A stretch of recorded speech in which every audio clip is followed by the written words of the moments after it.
All right, so I'm in the middle of a kitchen remodel here at my house, and we wanted to put some floating shelves here in the kitchen. So when I set my tile backsplash, I left a 3-inch slot open of my tile so that I could stick some floating shelves in here. So I'm gonna show you how I built it. All right, the first thing you wanna do is obviously locate your studs, because we're gonna have to attach this floating shelf to something. So I just took a 2x4 and I ripped it down. I'm using pieces of 1/2-inch maple ply on either side, and my total depth is 3 inches. And because maple ply is not really 1/2 inch, it's a little bit narrower. This piece right here, I actually ripped it and planed it down to 2 1/16 inch. And it's gonna fit right in here like this, and I'm gonna anchor it to the wall. But before I do that, I'm gonna add some supports that come off of it, especially to come off of this corner. But when I'm putting those supports on, I wanna make sure that I'm not putting them right where my studs are, because obviously I need to anchor this down to something. So I've located my studs in the wall here. Luckily on this piece I happen to have 3, and I mark them on here. Now when I go into the garage and I go and I put the pieces coming off of them, I'll make sure that I avoid these locations so that when I screw this to the wall, when I lag it to the wall, I'm not gonna have anything in my way. All right, so here's that piece of wood that I just had in the kitchen. And what I'm gonna do now is I'm just gonna sit down on this piece of MDF and grab some clamps. These same pieces I milled down to 2 1/16 as well. And then I'm just gonna glue them in here and just make sure that I'm gonna avoid these marks where the studs are. So just gonna throw some glue on here for some added strength. Smear it around. And then just for ease while I'm working on everything, I'm gonna go ahead and clamp this down.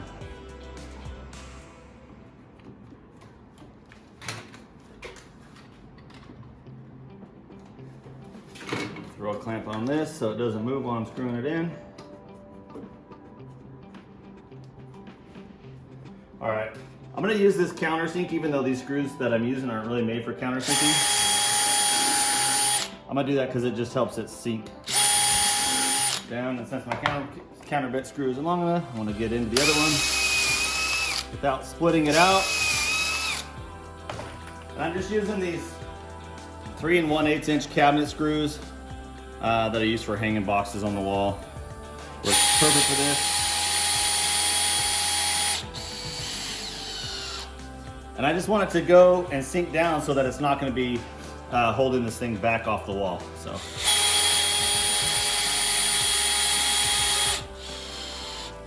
And that's it.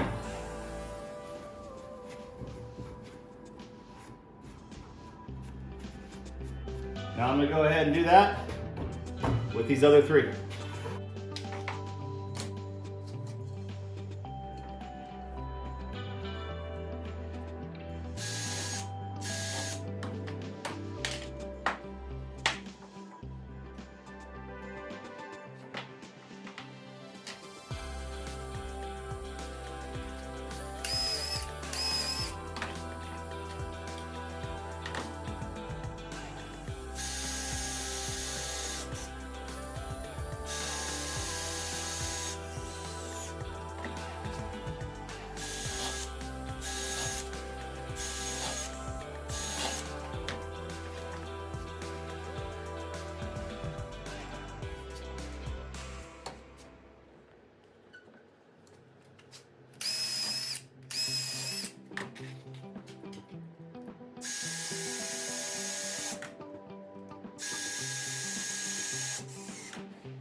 We'll take all the clamps off,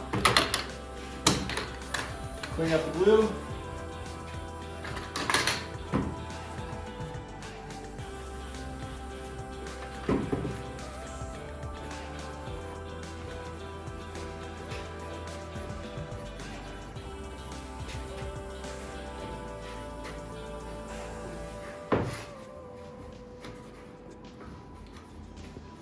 Let that glue dry. So, gonna go ahead and make 4 of these because I have 4 shelves.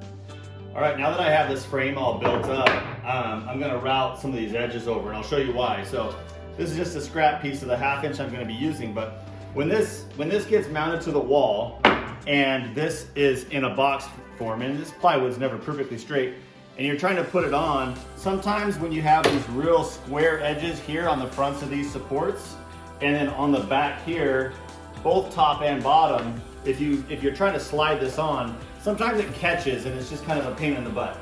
So you can just sit here and kind of like shave it down and wedge it down if you want, but all I do is I just throw a 3/16 round over bit on my router, and I just hit all of those leading surfaces. So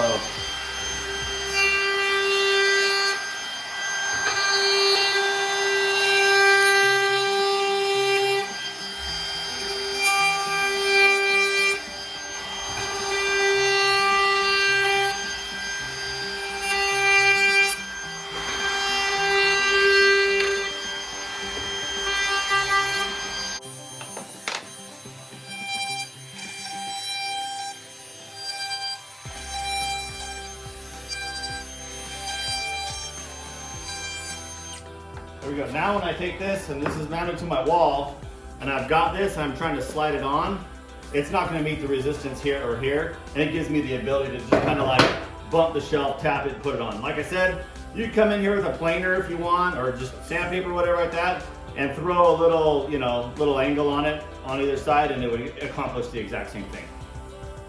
All right, so we just finished making the mounts that go on the wall. Now it's time to make the shelves. There's a lot of different ways to make these. I'm sure there's a million videos on it. I've never watched one. This is just how I make them. If it's a good way for you, great. If it's not, and somebody else's method is great, fine as well. So these shelves are just gonna be in a corner, right? So only the face and then either the front side, left side, or right side are finished. So what I've cut out here, I've got some maple, which is a face, and then my side, and I've cut them both, ripped them both to 3 inches tall, because that's how tall I want it to be. And then I've got my spacers for inside. I'll show you how we're gonna nail those on. I've cut those out. And then I've cut 2 pieces of 1/2 inch maple ply here. So I'm gonna go ahead and start by, and I just set everything down onto a piece of 3/4 inch MDF. Whether it's good method, bad method, I don't know, works for me, keeps all my work secure. So I grab my clamps, and I just clamp this, my face piece to the edge. And instead, I don't ever do my clamps like this, right? Because then when you're reaching over, the edge of the clamps will just cut your arms. In fact, these marks right here are cuts from clamps from doing it upside down because I was in a hurry, and I didn't even follow my own rule. So all I do is I just line this up with a corner because I know this MDF was cut square. So it gives me a good gauge to start with for my miter to work out there. And then I just throw 3 clamps on the face here.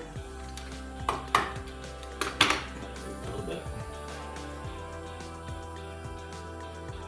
It's a downside to this style of clamp. It can make your work move, especially if you got glue in it.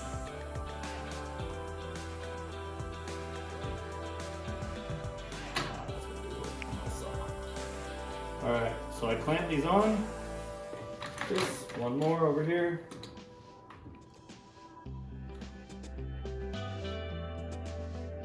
Perfect.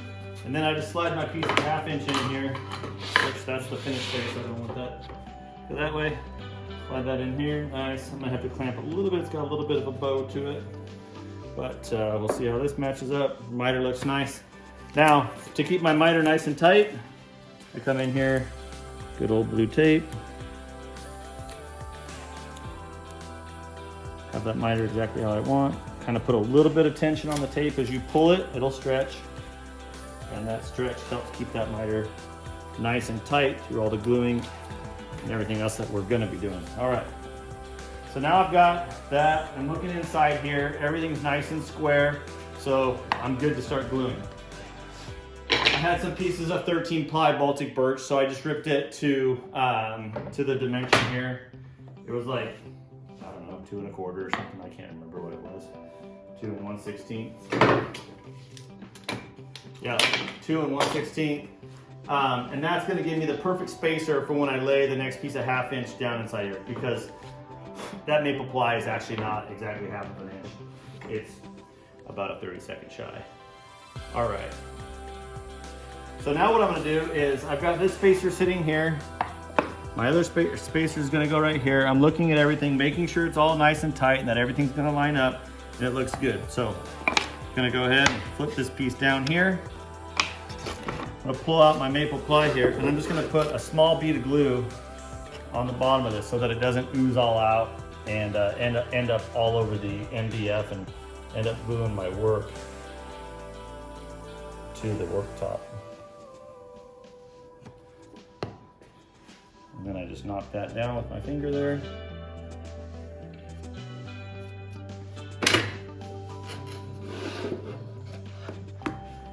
We're gonna slide that down right there so that that miter's nice. Now it's nice and square. And now I come over here and I'm gonna throw a clamp on this other piece so that everything is sitting right where I want it. Nice and square.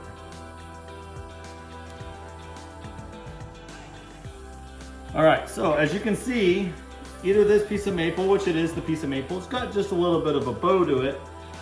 If I try to span a clamp over here, it's gonna pull this piece over on me. So all I do is I just use a couple blocks like this. I just have a little 1-inch screw in here. Obviously that doesn't screw all the way through my work.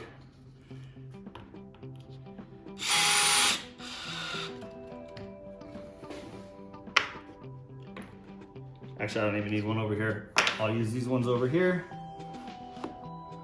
I'm gluing everything down. And I'll throw one more. Well, we'll see how it goes. All right. So now that I've got that, that's gonna help me be able to suck this piece nice and tight in when it comes time to clamp. All right, next thing I'm gonna do is throw some glue in this corner. And I'm gonna throw it on the face of this. And for good measure on the bottom. Lock it down.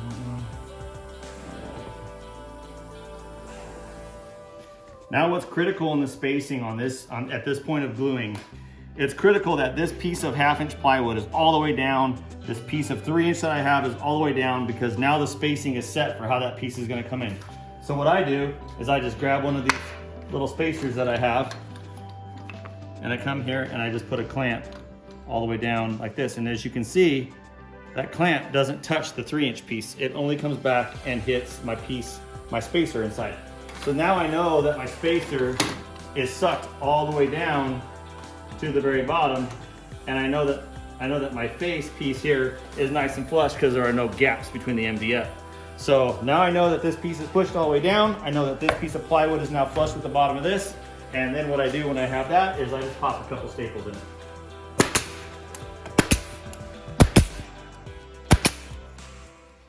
And then I'll move this clamp over to the end to make sure that that hits. I'll move this clamp over to this end here so that my corner is nice and tight. And then I'll pop a couple staples here, tight space. Another one right here.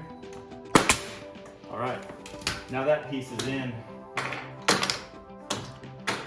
And I know that my space is gonna be perfect. Now I wanna suck this face piece into this piece of wood. So these little blocks that I put down, I'm just gonna go like this. I just saw it move. Saw the whole thing move about a 1/16 of an inch. Boom. I don't know if you could catch that or not. Now it's tight. On the ends, you can just use a larger clamp. I'm not gonna worry about it. On the end, if it needs to be sucked in, which this one's nice and tight, I could just come in here with this larger clamp and do the same thing without even screwing anything on because I've got an end in it. So that's how you secure that piece. Now what I do is I come back and I open this up and we're going to glue this. So I'm gonna get all kinds of glue in my miter here on the edge of that brace, on the other side of my miter. I go ahead, work that all out, nice and sloppy. All right, and then I'm gonna run a quick bead along the bottom of this piece of 1/2-inch ply here, so it's got some glue in it, but not so much that it oozes out, like I said earlier. All right, now we're bringing that together. So you can see, because the blue tape over here, that miter is nice and tight. It's not going anywhere on us. We don't have all of these clamping issues. And then all I do is come back over here, grab this clamp here, and now that line is real good and tight. We're in good shape there. All right, I've got another backer piece that we're gonna do the same thing over here, so that piece is spaced out. Make sure it fits, it does. Run some glue in this corner here. All right, some glue on here, throw some glue on the end of that, glue across there, smear this out, smear this out. All right. All right, same thing as before. Gonna put a clamp on here, make sure that this piece is held on tight. Use a little spacer here.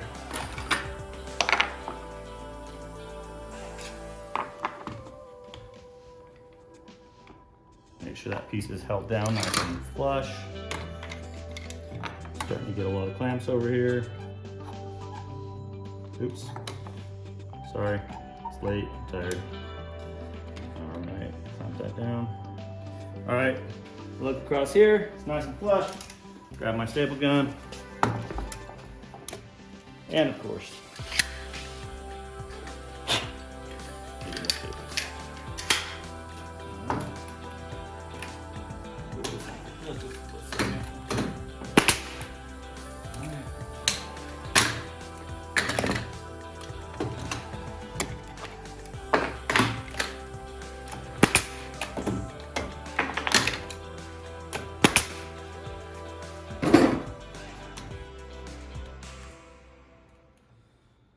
all right, so now everything's all sucked up nice and tight. Good to go on that. This is done. That can come off, this can come off, this can come off.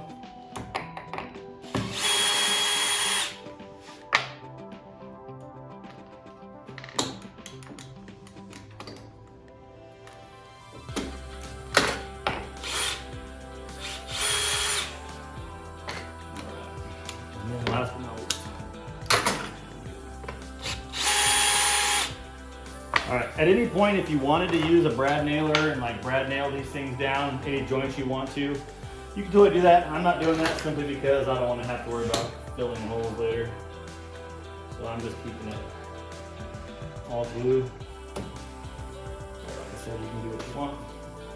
All right, next thing I do is I take one of these racks, and I have all of them, or I made all of them the same. So I know where these are gonna go, and I marked them here, cabinet, so I know which edge is the corner. And I line it up over here, and I just make some marks, and I'll show you. Not that it's too critical, but because I use a couple glue blocks just for spacers. And I just stick them in here like this. They'll never be seen, so it doesn't even matter. That way, when I put the next piece of plywood down, nothing can get sucked in this area. So, put a little glue on there, glue on there. Put some glue down here, across the back again. And then I'll use my finger here to just kind of smooth it out.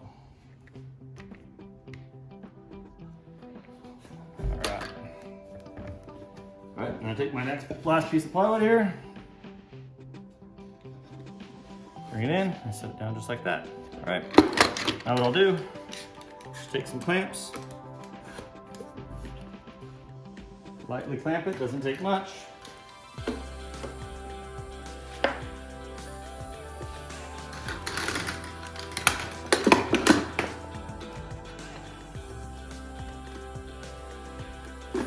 Same thing over here. And I'll grab one of my longer clamps and I'll just run it like this just to suck that in. Right. Just like that. Now everything's nice and tight there. can see how that kind of pulled that out. So what I do on that is I use a little piece of 5/8.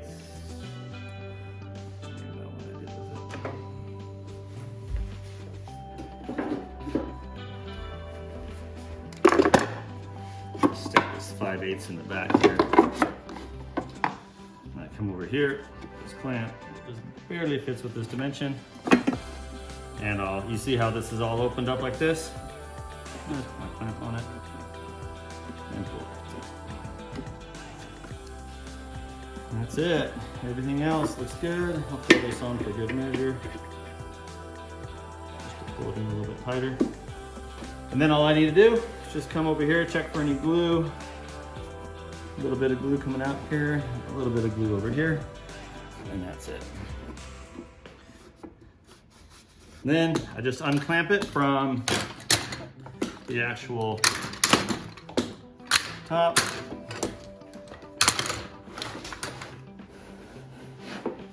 And I make sure that there's no glue coming out anywhere here. So I've got some glue right here. Just gonna clean that miter up. And anything else I have, it's a little bit weird because that clamp's back there, but all right. There you go. There's a box shelf. So next thing to do, we're gonna sand this thing down, route the edges, and then go test fit them. All right, so got these shelves all put together, and I just sanded them real quick with some 120. So the next step I'm gonna do is I'm just gonna throw an 1/8 inch round over on the outside edges, and then I'm gonna throw a 3/16 round over just on this back edge right here. You'll never see it, it's on the inside, but that's what's gonna help it glide over these easier. So if you remember, I routed these edges here and this edge here so that when these are sitting on the wall, that these can just glide over each other and just go in real nice and not catch. So one extra step, probably overkill, but I do it anyway. So I take the 3/16 bit and I just go like this real quick.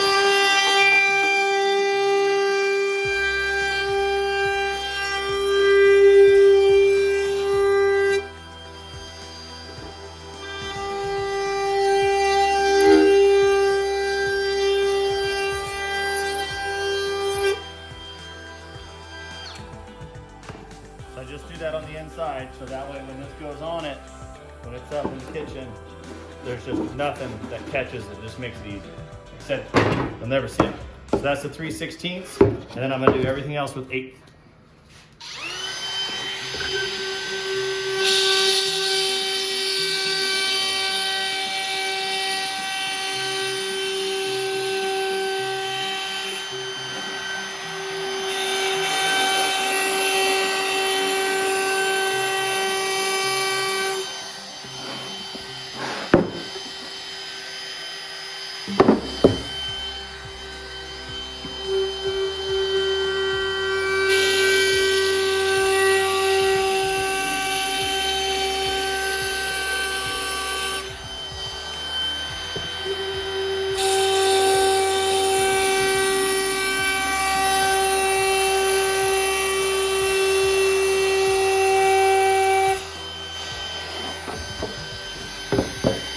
I'm just gonna go ahead and hit this.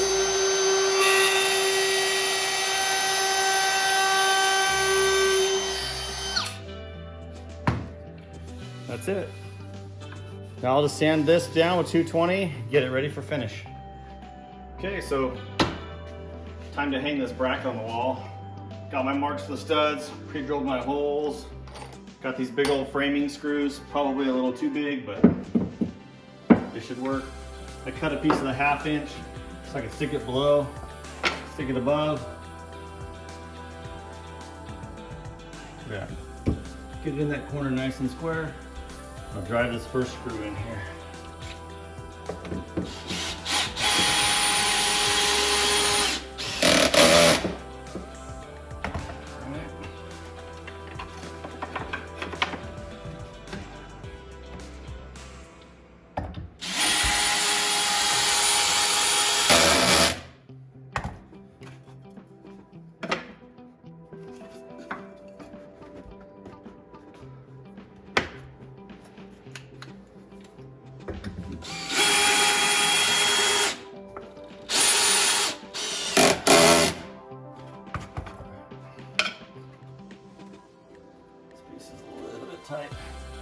a little bit of a hump in the tile right there.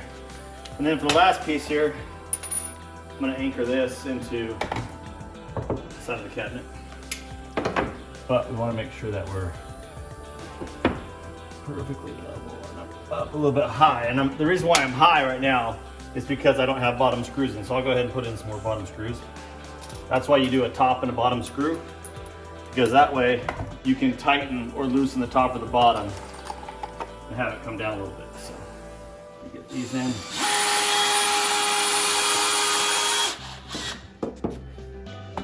Let's see how much that changed. See, I brought it down quite a bit. I'm gonna start this screw in here so it catches.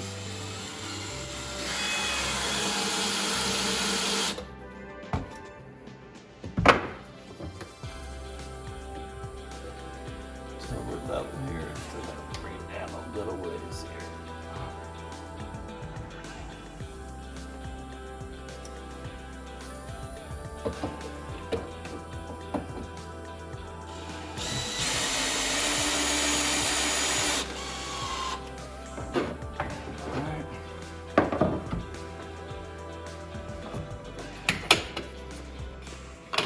I'll put the rest of the screws in, but let's just see how this first one matches up and goes on.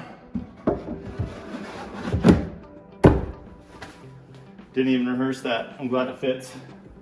Now, let's see over here, it's just got a little bit of a gap. I'll go ahead and just throw this piece on my belt sander and just sand the back edge off. By the time I paint the side of this cabinet, and I can clean that up. Or because I set it with my tile on the wall, I can actually go like that, square that edge up, and now all I've got to do is just go in there and just put nails in. You can use liquid nails, you can caulk it, nail it, screw it, do all of the above or none of the above. And then what I'll do after I finish these, because obviously I haven't finished these yet, once I do that, I'll come back and this whole edge right here, I'll actually caulk with a sanded white siliconized acrylic caulk that you would find in the tile aisle at Home Depot or Lowe's. But that's how you make and install a floating shelf. If you like it, subscribe to my channel, follow me on Instagram. It's at BuildWithBC on Instagram. I do little short things here and there that I do throughout my day. So anyway, appreciate it. Subscribe if you like, and follow me on Instagram at BuildWithBC. Thanks.